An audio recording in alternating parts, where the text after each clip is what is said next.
자, 역사를 가장 역사답게 가르친다고 자부하는 황현필입니다. 이순신 역사상 최대 해전을 기획하다.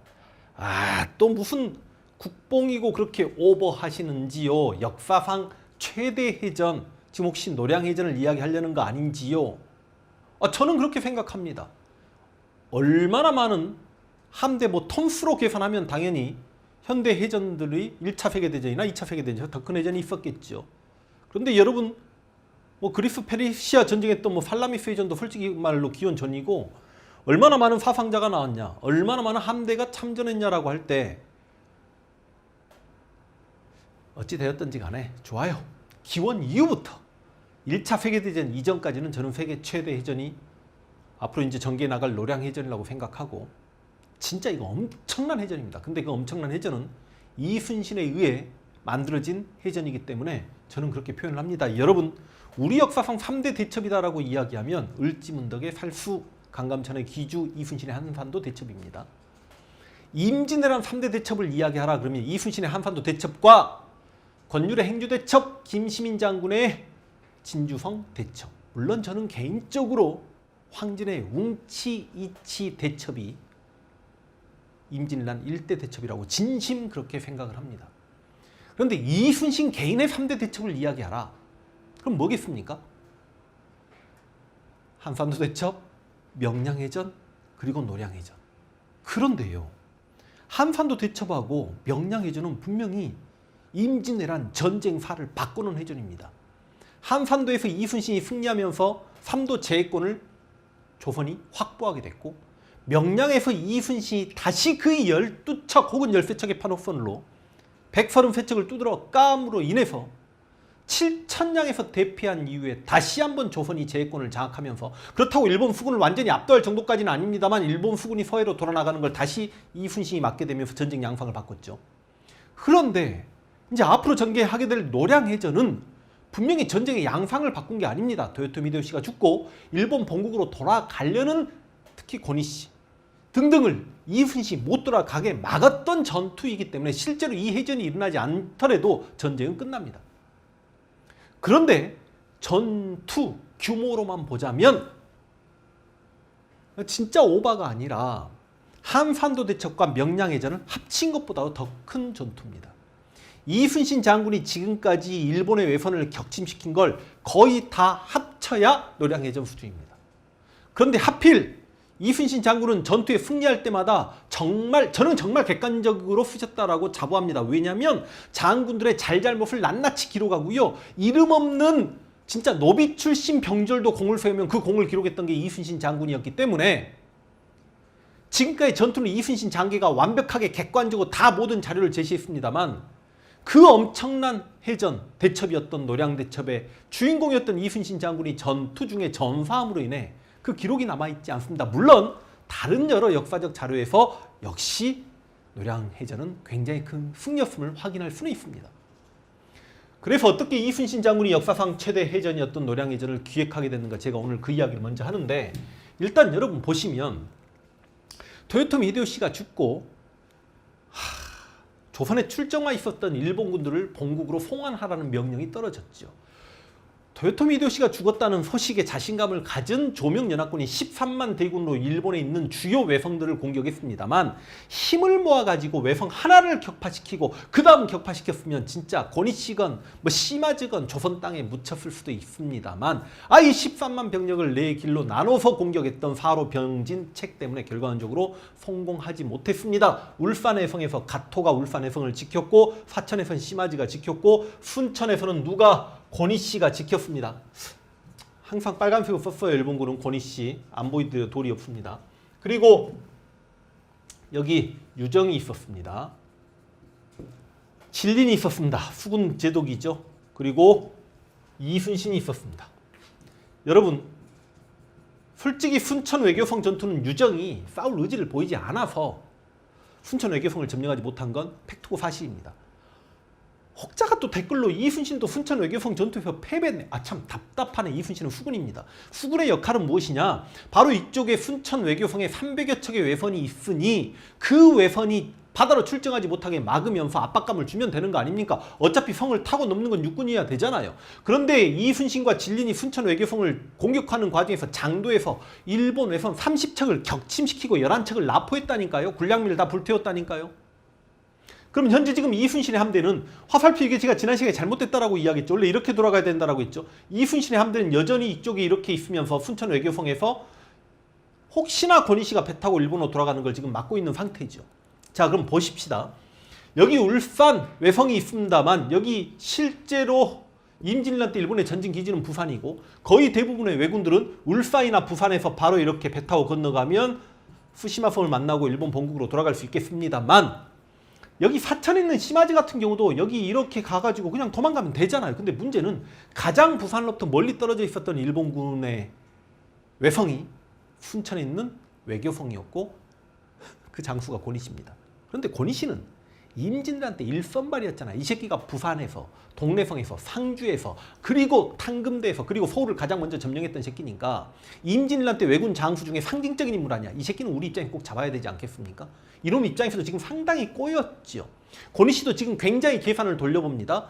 어떻게 해서든지 자신 나라로 돌아가고 싶은데 아무리 봐도 육지로 부산까지 탈출하는 건 너무 거리가 있고 이쪽에 명나라 군대가 깔렸지 않습니까?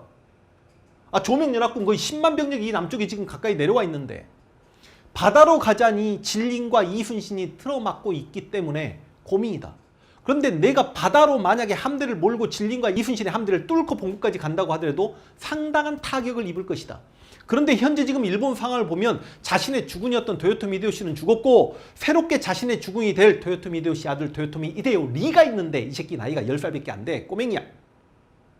그런데 지금 현재 동쪽의 호랑이 도쿠가와 이에야스가 다른 마음을 품는다면 나는 도요토미 히데요시의 가신으로서 내 새로운 죽은 도요토미 히데요리를 지켜야 되는데 내가 만약에 일본으로 돌아가는 과정에서 내 병력이 어느 정도 손실을 입게 되면 내가 일본 가서도 병신되는 거 아니야. 그러니까 어떻게든지 권희씨는 무사히 일본으로 돌아가고 싶습니다. 권희씨가 짱돌 굴립니다. 지난번에 순천 외교성을 공격할 당시 명나라 총사령관 유정이 크게 싸울 의지가 없어 보였거든.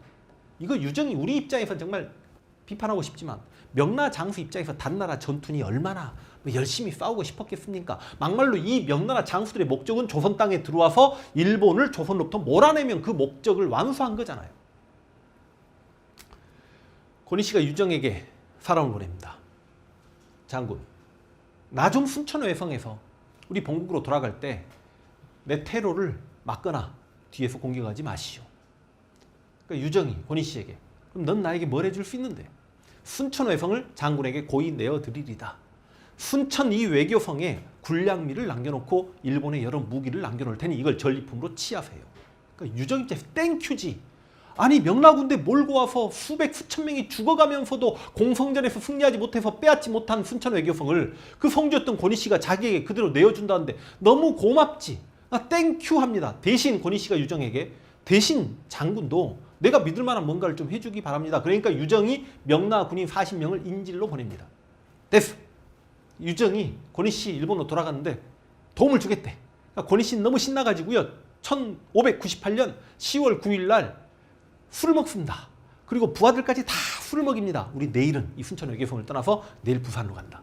근데 정확하게 부산이 아니라 여기 지금 지도를 조금 나중에 확대해서 보여드리겠습니다. 여기 창신도라는 섬이 있습니다. 남해도 바로 옆에. 이곳에서 남해에는 소요시토시라고 권희씨의 사위가 있거든요. 그 친구와 시마즈와 권희씨가 이렇게 만나가지고 부산으로 가기로 한 거죠.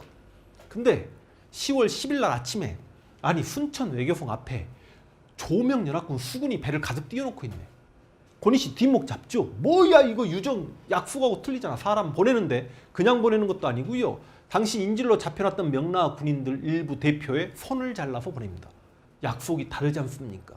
그러니까 유정이 아니 나는 육군 명나라 사령관인데 해군 사령관 진리는 내 직접 수하가 아니다. 진리니 지금 너희 순천 외교성 앞바다에 진을 치고 있는 걸 내가 뭐라고 이래라 저래라 할 수 없는 상황이다.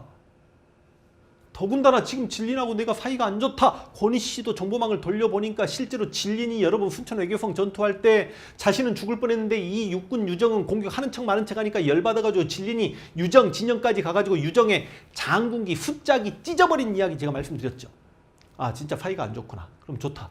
내가 진린을 꼬드겨 봐야 되겠다라고 권희 씨는 생각을 하게 되죠. 그런데 여러분 진린이 이순신 장군을 이제 존경하고 또 이순신 장군을 그만큼 존중해주는 진리는 원균과는 다른 사람이고 역시 장수는 장수를 알아보고 선수는 선수를 알아보고 진린에게도 굉장한 호감의 마음을 갖게 됩니다만 기본적으로 이 자식은 욕심이 많은 놈이고 탐욕스러운 인간의 본성은 어찌할 수가 없는 거야.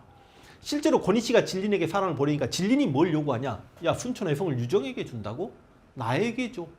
근데 이건 권희 씨는 선뜻 그렇게 하자고 대답을 못합니다. 왜? 이거 권희 씨 입장에서는 이중 계약이 되는 거 아닙니까? 그러니까 진린이 자신 몸값을 계속 높여요. 권희 씨가 사자들 보낼 때마다 뇌물은 받으면서 아니 좀 더 생각해보게 막 이런 식으로. 그러니까 권희 씨가 어마어마한 뇌물을 아마 진린에게 보장을 해줬던 것 같습니다. 진린은 명나라 수군 함대를 순천 외교성에서 물립니다.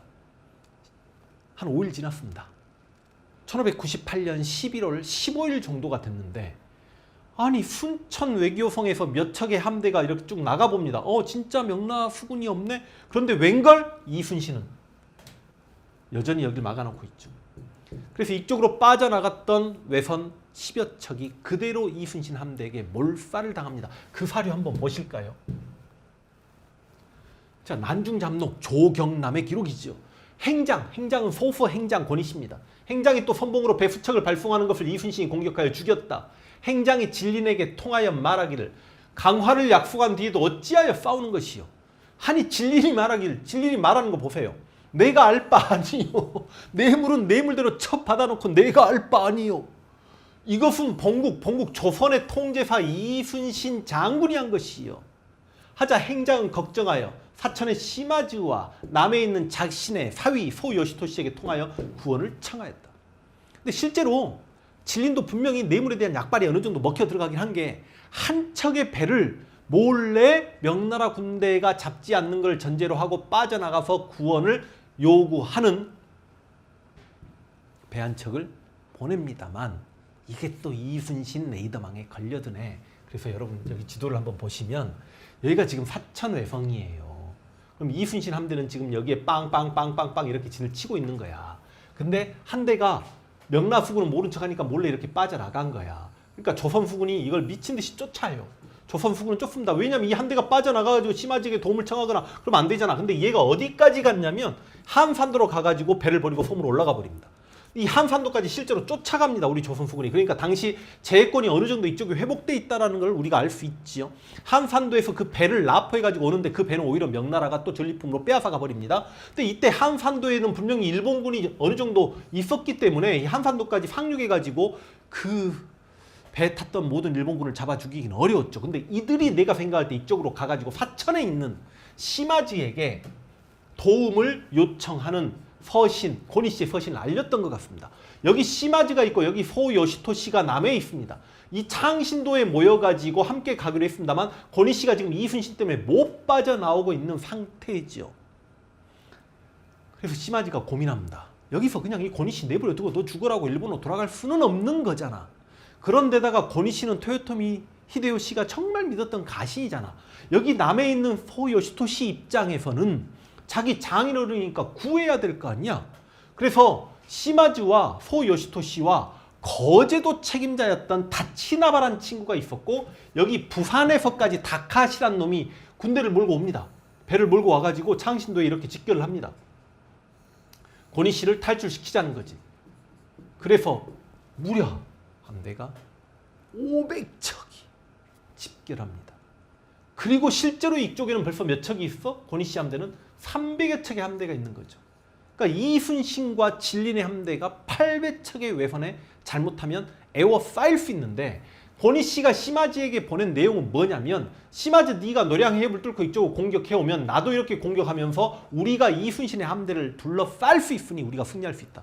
이렇게 탈출하자라고 이야기합니다. 그래서 시마즈가 고니 씨의 사위였던 소요시토시와 함께 노량 쪽으로 건너오는 이야기가 역시 이순신에게 들려오니 이순신이 고민에 빠집니다. 내가 고니 씨 군대와 시마즈 군대 사이에서 에워싸이면 안 되니 고니 씨를 구원하러 오는 시마즈 함대를 먼저 격파하겠다. 진린제독 함께 나갑시다. 그러니까 진린이 나 고니 씨한테 뇌물 받은 거 대충 알면서 그렇게 물어보면 어떡해. 그러니까 안 나가겠다는 거야. 그러니까 열받은 이순신이 그럼 조선 수군 단독으로라도 시마즈 연합함대 깨로 나가겠다고 실제로 출정을 해버립니다.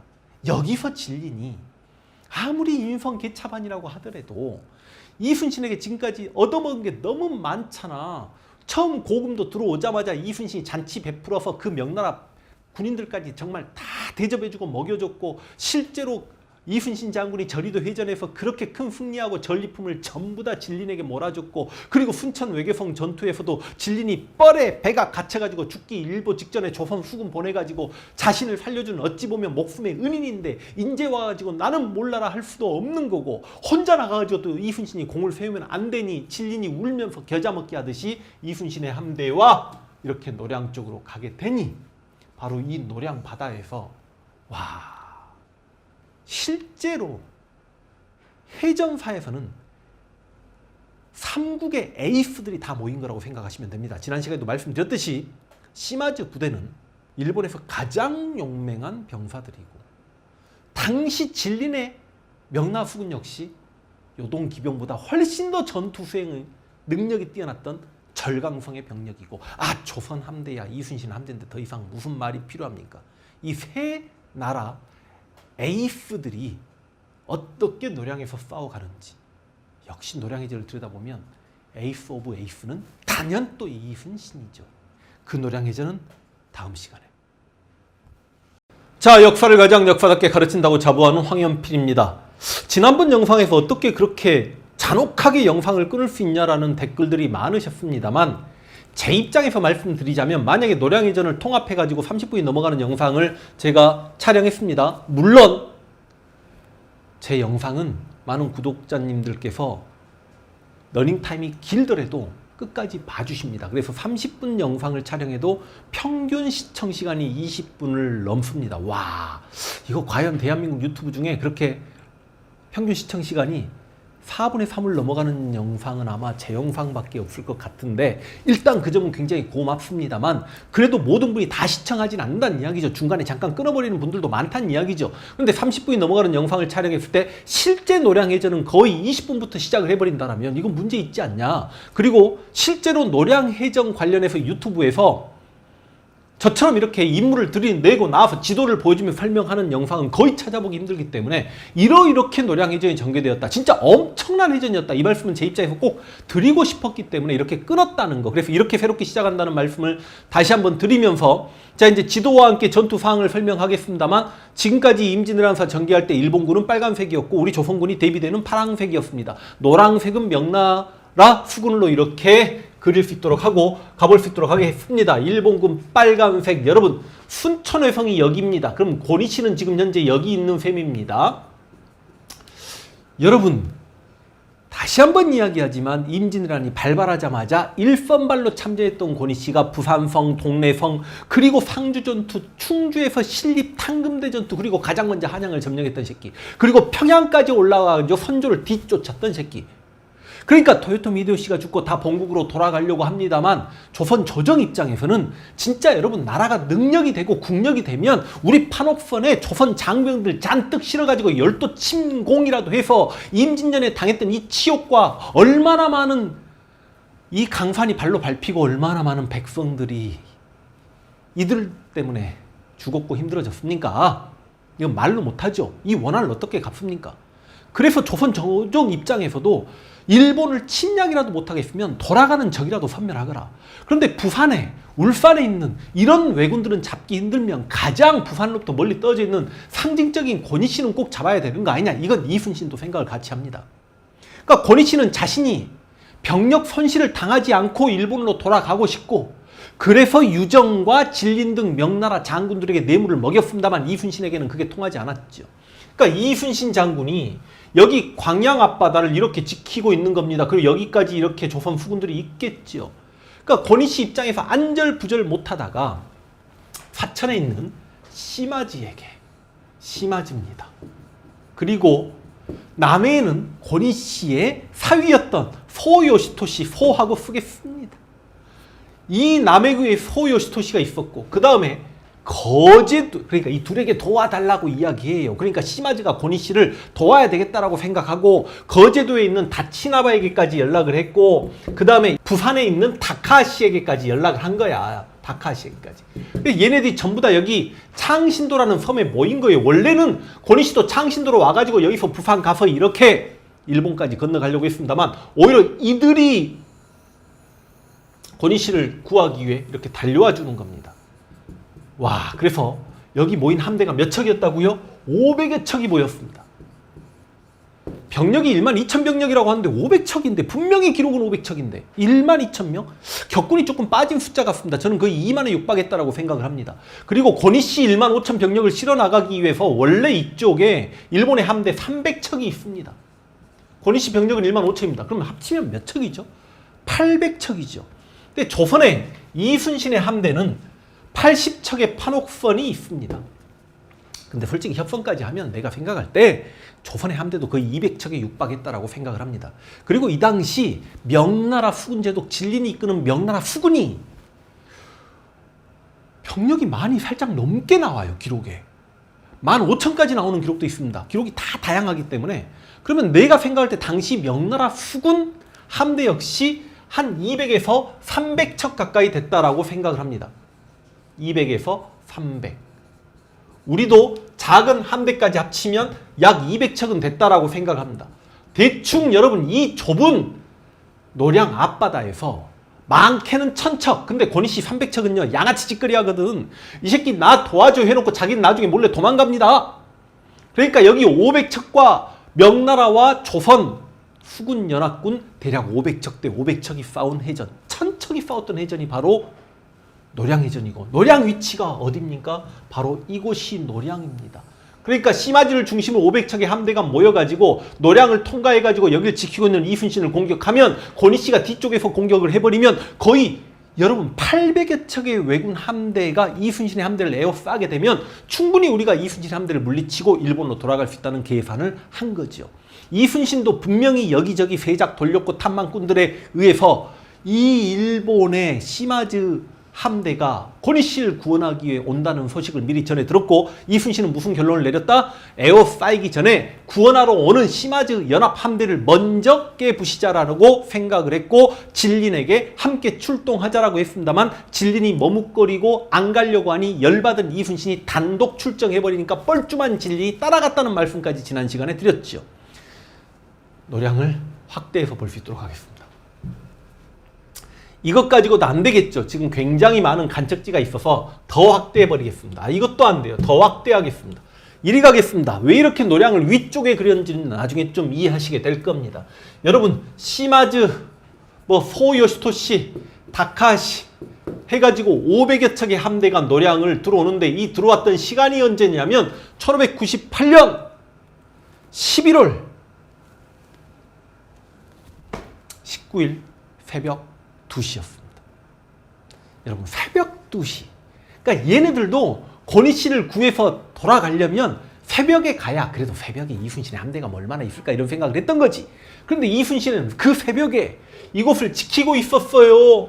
이순신 장군은 이쪽 남해 섬입니다. 여기는 완전 육지고 한반도고, 남해 섬 아래쪽에 이렇게 이순신 장군의 조선 수군이 있었고, 진린 노랑새고 가야죠. 진린은 노량 해협이 빠져나오면 북쪽에 이렇게 매복해 있었습니다. 그러니까 시마즈 입장에서는 좁은 노량 해협을 빨리 빠져나가야 된다라고 생각했습니다만, 이순신은 노량 해협에서 공격해도 괜찮지만 빠져나오는 일본의 함대를 진린의 명나라 함대와 조선 이순신 함대가 에워싸서 공격해도 괜찮겠다라는 생각을 했던 이유가 뭐냐면, 여기 섬들을 보십시오.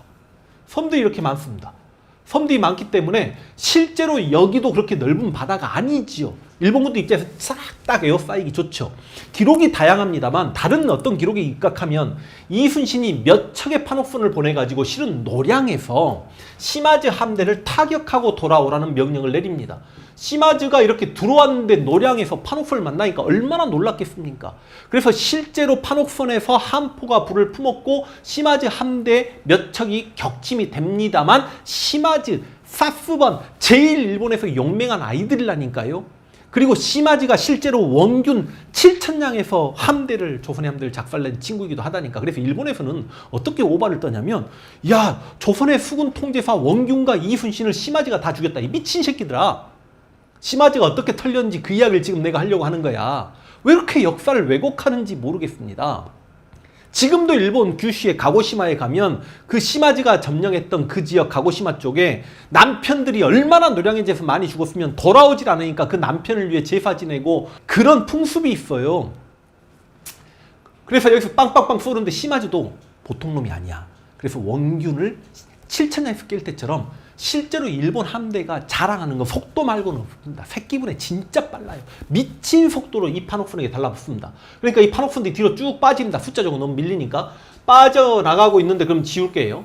그래서 드디어 일본 함대가 우와 노량해전을 빠져나옵니다. 그런데 명나라 함대에 부총병이 등자룡이라는 인물인데 이 등자룡이 훗날 자손이 등소평이에요. 그런데 이순신 장군이 진린제독과 등자룡 부총관에게 판옥선을 선물했다는 말씀을 제가 미리 드렸습니다. 그러다 보니까 이 판옥선을 진린과 등자룡이 기함으로 사용합니다. 무슨 말이냐? 명나라의 사선과 호선이 크기가 작다니까. 우리 판옥선이 가장 큰 배예요. 가장 튼튼한 배고 함포를 사격하기도 가장 좋은 배고 그래서 지금 어찌 보면 16세기 동북아에 명나라와 일본과 조선의 함대가 맞붙는데 함대만큼은 조선이 짱이었다라고요. 물론 그 판옥선이 기록에 따라 60척 참전했다, 80척 참전했다라고 하지만 판옥선만 참전했다고 하더라도 판옥선 80척이면 일본의 배 거의 300척과 싸워도 안 지죠. 그만큼 조선 수군이 짱이었습니다. 이 당시에는. 오죽하면 이순신이 선물한 판옥선을 자신의 기함으로 쓰고 있겠냐고. 판옥선을 타니까 이 등자룡이 너무 기분이 좋았나 봐. 등자룡이요 자신감 가지고 판옥선을 이끌고 나가서 일본 함대에게 돌진합니다. 그러면서 막 화포를 쏘는데 대단했습니다. 그런데 역시 시마즈도 지지 않습니다. 새끼분해를 미친 듯이 속도를 내가지고요 등자룡의 판옥선을 에워싸버립니다. 근데 등자룡 판옥선에서 오발사고가 일어납니다. 아무래도 화포 쏘는 능력은 조선 수군보다 못했겠죠. 그래서 폭발사고가 일어났고 새끼분애들이 등자룡 배에 달라붙어가지고 판옥선을 올라타버립니다. 이순신 장군은 개인적으로 판옥선을 한 척도 빼앗긴 적이 없다는 거 여러분 알고 계시죠? 근데 그 판옥선을 명나라 사령관과 부사령관에게 줬는데 바로 한 척이 와 이때 진짜 비참합니다. 일본의 수군들이 벌떼처럼 판옥선에 올라타가지고요 등자룡이 일본군 칼에 맞고 죽습니다. 그리고 그대로 새끼분애들이 달려가지고요 진린제독을 에워싸버립니다. 이 모습을 보고 있는 이순신 입장에서는 자기 때문에 우정 참전해준 다른 명나라 제독들은 아니 여러분 얘네들이 지금 조선에 참전한 이유는 뭡니까? 일본군을 조선 땅에서 몰아내면 자신들은 성과를 다 낸 거죠. 근데 지금 돌아가는 적을 막을 필요까지는 없는 거 아니야 목숨 걸고. 근데 진린은 어찌 보면 이순신 때문에 우정 참전해 준 겁니다. 그런데 이런 진린이 죽어서는 안 되는 거 아니야. 실제로 진린 판옥소에도 새끼분애들이 둘러붙어버리니까 지금 너무 많다니까요. 이순신이 진린을 구하기 위해서 우악 합니다. 그래서 이순신이 진린 판옥선에 붙어있는 새끼분애들을 전부 다 한포 사격으로 격파하고 안택선을 깨고 그 과정에서 진린이 구원을 받습니다. 자, 이렇게 해서 세 나라 함대가 완전히 엉켜가지고 이거 백병제에 전개되고 있는데 이거 기존의 이순신이 싸웠던 방식하고 많이 다르죠. 그러니까 이순신은 조선이 이길 수 있을 때는 철저하게 아웃복싱을 했습니다. 한포 사격을 통해서 이겼고 우리는 전혀 피해를 보지 않았습니다. 명량에서 어쩔 수 없이 이 바다를 지켜야 되겠다라고 생각할 때는 한 척의 판옥선로 수십 척의 새끼분해가 맞서서 오전 내내 버티는 모습을 보여줬습니다. 여기서는 돌아가는 외적을 한 명이라도 더 죽여야 됩니다. 배 한 척이라도 더 끼야 됩니다. 그러니까 그냥 이기는 전투 그리고 조선의 수군을 보전해서 다음에 일본 수군이 서해바다로 돌아나가지 못하게 조선 수군 사령관으로서 내 수군을 보전하는 그런 데 신경 쓰는 게 아니라 돌아가는 얘들 한 척이라도 더 깨고 한 명이라도 더 죽이는 지금 그 전투를 수행하고 있음을 여러분 여러분들 알고 계셔야 됩니다. 이순신 장군이 분명히 지난 시간에도 말씀드렸습니다. 노량해제에 참전하기 전에 하늘에 제사를 지내면서 이 원수를 갚을 수만 있다면 나는 죽어도 여한이 없겠습니다라고 이야기했던 그 상황 기억나시죠? 그러니까 여러분, 동북아의 세 나라 함대가 완전히 이 1958년 11월 19일 새벽에 여기서 이런 난리를 치고 있었던 겁니다. 그런데 11월 달이고 음력 11월이면 거의 12월 후반이죠. 바람은 북서풍으로 붑니다. 이건 이순신 장군 다 계산했지. 서로 뒤엉켜 붙어서 싸우고 있고 함포를 사격하고 대장군전을 쏘고 신기전을 쏘고 뭐 조란탄 날아가고 비격진천을 던지는데 쉽게 이야기 상대방 배를 불질 때는요 볏집에 불 붙여갖고 막 던지는, 여러분 붙어있으면 그게 가능하지. 멀리 막 50m 100m 저기 떨어져 있는데 볏집을 어떻게 던져? 실제로 볏집을 탄옥성이 높으니까 불 붙여서 아래 새끼분에 내려졌다는 그런 기록이 나오는데 북서풍이 부니까 일본군이 다 불타요. 와, 불탑니다. 바람이 우리 편이야. 그러니까 살아남은 새끼분애들 데리고 일본군이 할 수 있는 거는 어쩔 수 없이 남해 바다를 돌아 나가가지고 도망치는 거 외에는 방법이 없어요. 그러니까 이들은 처음에는 권희씨 부대와 합류했고 권희씨가 후방에서 공격을 해줄 거라고 생각했는데 권희씨 부대는 조용해. 그렇다고 뚫고 권희씨한테 갈 수도 없어. 그러니까 남해 섬을 뚫고 이렇게 돌아 나가는 거 외에는 방법이 없는 거죠.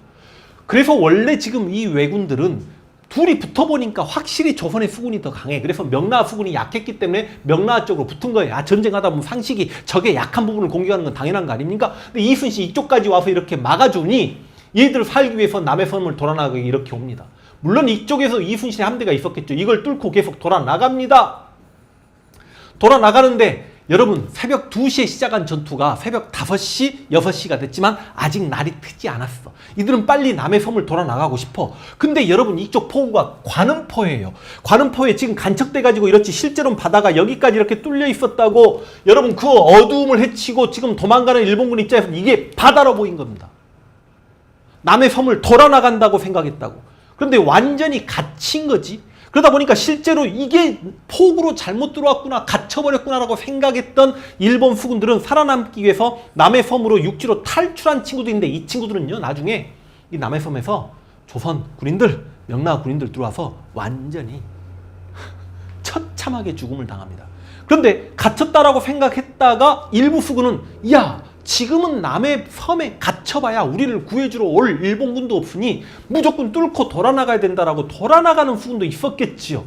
근데 이순신 입장에서는 지금 땡큐죠. 얘들 지금 관음포에 가둔 거야. 그러니까 이순신이 이제 막 북을 치면서 포를 쏘면서 앞장서서 이렇게 달려나가면서 얼마나 신났겠습니까? 지금까지 임진왜에 당했던 복수를 이 관음포에 갇힌 수백 척의 함대에게 전부 다 분풀이를 할 수 있는데, 그런데 시마즈 함대 쪽에서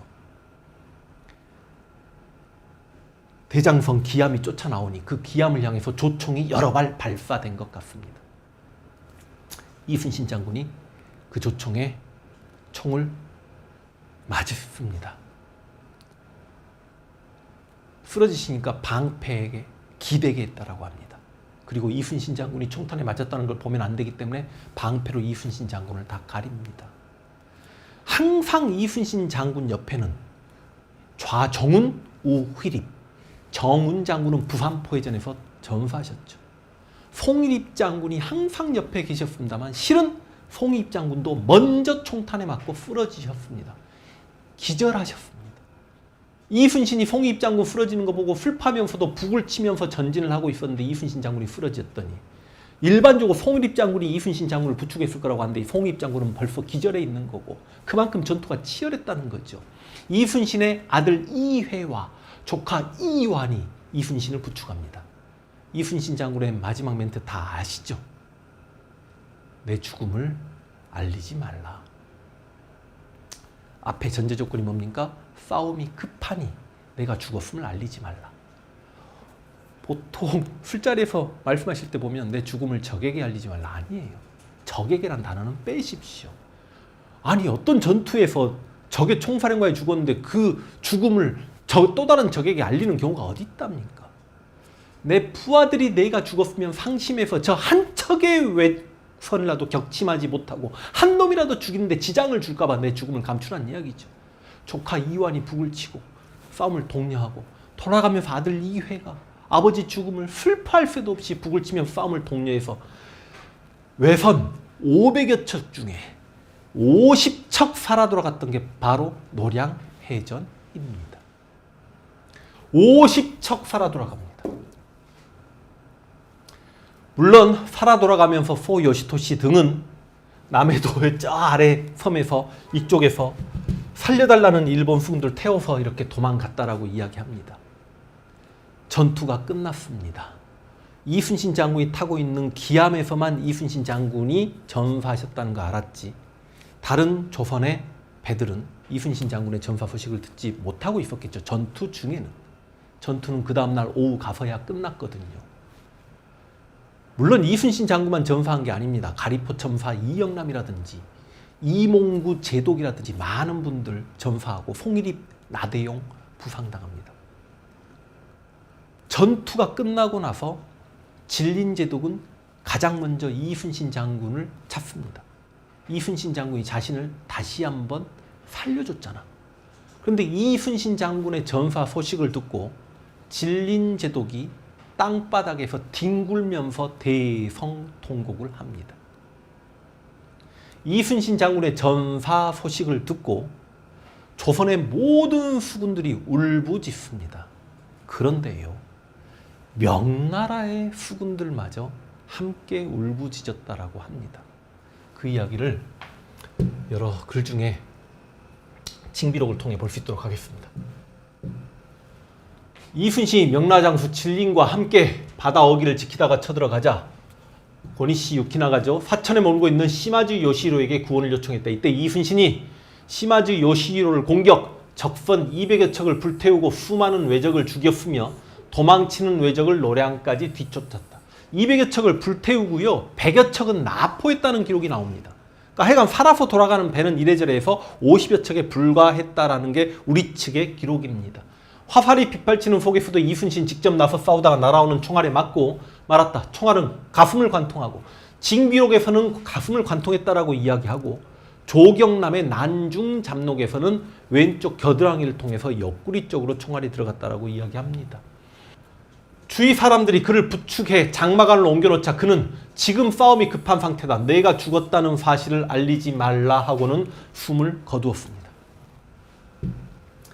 왜적들이 달아난 후 진리는 산원을 보내 이순신에게 살해했다. 그때 이순신이 죽었다는 소식을 접한 그는 의자에서 떨어져 땅바닥에 주저앉으며 통곡했다. 이 우정 때문인가요? 훗날 명나라가 청나라에게 멸망하게 됩니다. 그래서 진린 제독의 손자 진영소라는 인물이 내가 오랑캐 땅에서 살 수 없다. 오랑캐 지배를 받고 살 수 없다. 예전에 우리 할아버지께서 함께 싸웠던 조선 땅에 가서 살겠다라고 조선의 고금도까지 오죠. 마지막 이순신 장군의 삼도수군 통정에 있었던 고금도까지 왔다가 이들이 해남의 털을 잡고 살아가는데 이들이 바로 광동진씨입니다. 실제로 우리나라 한국에도 광동진씨가 있고 중국의 광동진씨도 건너와서 이들과 함께 만나서 한반도 대첩을 기념하기도 하고 이순신 장군과 진린 장군 관련 노량해전을 기념하기도 하지요. 어른께서 나를 구해준 것으로 알았는데 보세요. 어른이라는 표현을 씁니다. 제가 한번 말씀드렸죠. 진린이 이순신보다 2살이 많아. 그럼에도 불구하고 항상 이순신과 어디 갈 때도 이순신보다 앞서 걷지도 않고, 원래 주장은 진린이었기 때문에 진린이 이순신보다 앞서 걷고 당의 가마도 앞서 나가야 됨에도 불구하고 어딜 걸어갈 때도 나란히, 가마를 탈 때도 나란히 스스로 자기 부하에게 명령하죠. 내 가마가 이순신 제독의 가마보다 앞서 나가지 않도록 하라. 이순신을 부를 때도 노야, 이야, 존칭의 표현을 써서 이순신을 존경했던 진린이 어른께서 오셔서 나를 구해준 것을 알았는데 이 무슨 일란 말입니까? 이 모습을 본 모든 군사가 엎드려 통곡하니 바다가 울릴 정도였다. 외장 유키나가는 우리 수군이 적을 쫓아 진영을 지나간 틈을 이용해 빠져나갔다. 이 진짜 고니씨는 완전히 양아치 짓거리 해가지고요. 이게 일본에서도 난리가 나버린 게, 실제로 시마즈가 고니씨를 구하러 왔던 이유는 뭐냐면 그래도 고니씨가 토요토미 가에 완전히 가신이었기 때문에 시마즈는 구하러 온 건데, 이렇게 한참 여기 노량 근처 이 앞바다에서 전투가 한창일 때 고니씨는 이렇게 해가지고 남해 바다로 이렇게 도망가고 도망가 버립니다. 이것 때문에 일본 가서도요, 고니씨가 거의 탄핵받을 뻔하고 영지가 몰수될 뻔하고, 실제로 새끼가라 전투에서 서군에 고니씨가 있었습니다만 고니씨를 많은 사람들이 비판하면서 고니씨 부장마저 고니씨에게 등을 돌리고 그런 일이 발생했거든요.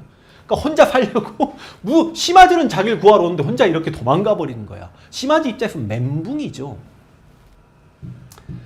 자, 그 이야기를 지금 하고 있는 겁니다. 자, 이순신이 죽었다는 소식을 들은 우리 군사와 명나라 군사들은 각 진영에서 통곡을 그치지 않았는데, 마치 자기 부모가 세상을 떠난 듯 슬퍼했다. 그의 영구 행렬이 지나는 그곳에는 모든 백성이 길가에 나와 제사를 지내면서 울부짖었다.